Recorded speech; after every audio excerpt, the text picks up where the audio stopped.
kinumpirma na ng aktor-direktor na si Coco Martin ang ilan sa mga artistang makakasama sa kanyang inaabangang bagong serye na Sigabo.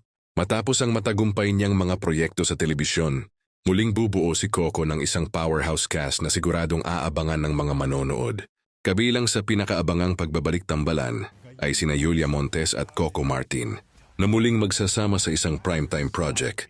Marami ang natuwa sa balitang ito dahil matagal nang hinihintay ng fans ang kanilang reunion sa isang serye. Bukod sa dalawa, kumpirmado rin ang paglahok ng ilang batikang artista tulad nina J.M. De Guzman, Zu Ramirez, J.C. De Vera, Carmi Martin, Joey Marquez, and Art Acuña.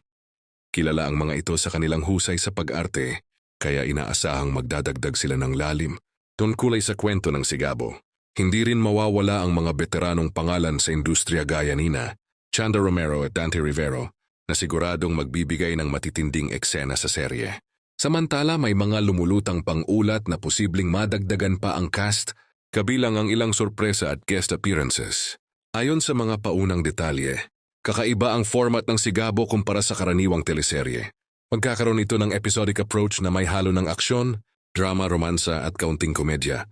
Isang istilong patok na patok sa masa at bagay sa signature storytelling ni Coco Martin. Sa ngayon, mas lalo pang tumitindi ang excitement ng publiko habang unti-unting inilalabas ang detalye tungkol sa proyekto. Sa kombinasyon ng bigating cast at kakaibang konsepto, inaasahang magiging isa na namang malaking hit ang Sigabo sa telebisyon.